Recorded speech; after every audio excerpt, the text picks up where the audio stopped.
પોતાના બાબાને જનોઈ આપી એની ખુશીમાં આજે લાફિંગ ક્લબમાં ગાંઠિયા પાર્ટી અને સાથોસાથ સોમનાથને પણ આજે 75 વર્ષ પૂરા થઈ રહ્યા. 1000 વર્ષની આપણી આ વિરાસત, સ્વાભિમાન પર્વ અને સરદાર વલ્લભભાઈ પટેલે 1951માં જેનો જીર્ણોદ્ધાર કર્યો હતો એનો આ 75 વર્ષ પૂરા થાય છે. એટલે અમૃત મહોત્સવ. હજારો વર્ષમાં વારંવાર સોમનાથના મંદિરને લૂંટવામાં આવ્યું અને એને તોડવામાં આવ્યું. પછી અલાઉદ્દીન ખિલજી હોય, મોહમ્મદ ગઝની હોય, અહેમદ શાહ હોય, મોહમ્મદ બેગડો હોય અને ઔરંગઝેબ હોય.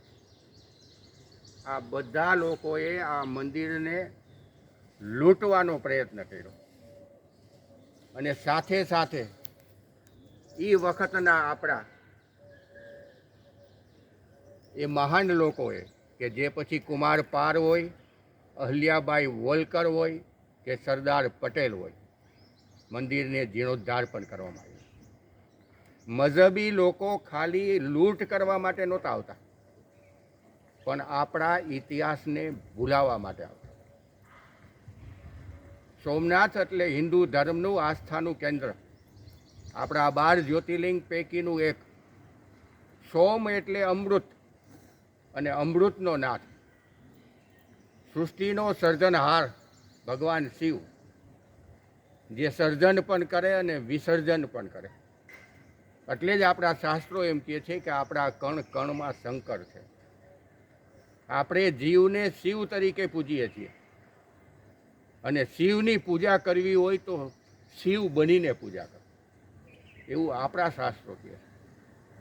ગુલામી હતી આપણી અને આપણી માનસિકતા એટલી બધી સ્વાભિમાન શૂન્ય થઈ ગઈ હતી એ સમયમાં કે આ દેશનો હિન્દુ પોતાની જાતને હિન્દુ કહેવામાં શરમ અનુભવતો હતો. ગુલામી હતી ને આ સ્થિતિ હતી એ તો આપણે સમજી શકાય છે. પણ આઝાદીના આટલા વર્ષ પછી પણ ભારતનું એક રાજ્ય એવું હતું કે જ્યાં હિન્દુ પોતાનો મત દેવા જતા માટે ડરતો હતો. આઝાદી પછી 30 વર્ષ સુધી કોંગ્રેસે શાસન કર્યું, 34 વર્ષ સુધી લેફ્ટે શાસન કર્યું અને 15 વર્ષ સુધી ટીએમસીએ શાસન કર્યું. પણ એ રાજ્યની એવી દશા થઈ ગઈ કે ઘૂસણખોરોના ત્રાસને તારને હિન્દુ પોતાની સલામતી નહોતો અનુભવતો. અને આ રાજ્ય એવું રાજ્ય હતું કે જ્યાં હિન્દુ મહાસંઘની રચના કરવામાં આવી. આ એક રાજ્ય હતું કે જ્યાં સુભાષચંદ્ર બોઝ, રવિન્દ્રનાથ ટાગોર, શ્યામપ્રસાદ મુખર્જી, સ્વામી વિવેકાનંદ, રામકૃષ્ણ પરમહંસ, જ્યાં રાષ્ટ્રગાનનો જન્મ થયો હતો, જ્યાં રાષ્ટ્રગીતનો જન્મ થયો હતો, એ રાજ્યની આ દશા હતી. પહેલી વાર 4 મે આ રાજ્યમાં ભગવો લહેરાણો અને ભારતના ઇતિહાસની પહેલી ઘટના બની કે એની ઉજવણી આખા ભારતે કરી. ત્યાં મુખ્યમંત્રીના શપથ ગઈકાલે લેવડાવીને નરેન્દ્રભાઈ આવતીકાલે સોમનાથ આવે છે. આ આપણી વિરાસતને ઉજાગર કરવાનો પ્રયત્ન કરવામાં આવી રહ્યો છે. આઝાદી પછી કોઈ વડાપ્રધાને આપણી વિરાસતને ઉજાગર કરવાનો પ્રયત્ન કર્યો હોય તો એ નરેન્દ્રભાઈ કર્યો હોય.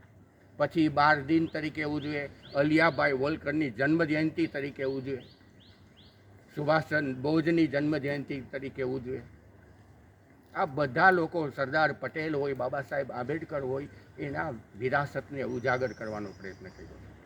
ત્યારે આપણે પણ આવતીકાલે જ્યારે સોમનાથના 75 વર્ષ પૂરા થાય છે ત્યારે આપણે પણ આપણી આ વિરાસતને ઉજાગર કરવા માટે આપણે પણ એનું સ્મરણ કરી.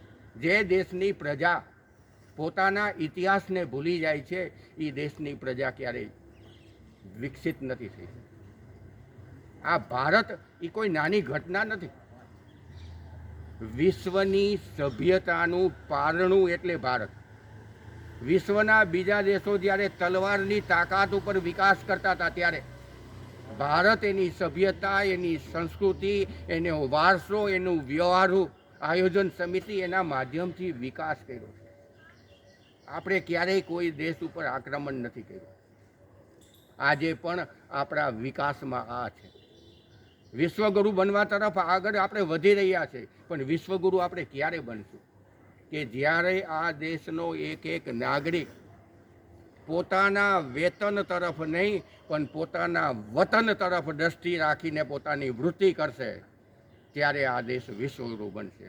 તો આપણે સૌ સાથે મળીને સોમનાથની 75મી જયંતિ અમૃત મહોત્સવમાં આપણે પણ આપણી વિરાસતને યાદ કરીએ. સોમનાથ દાદાની જય. પાર્વતી પતિ હર હર મહાદેવ. જે આપણે ભગવાનની ગાંઠે પાતી હતી નવલ બાપાની, એ આપણે ફેરફાર કરી શકીએ. બુધવારે 11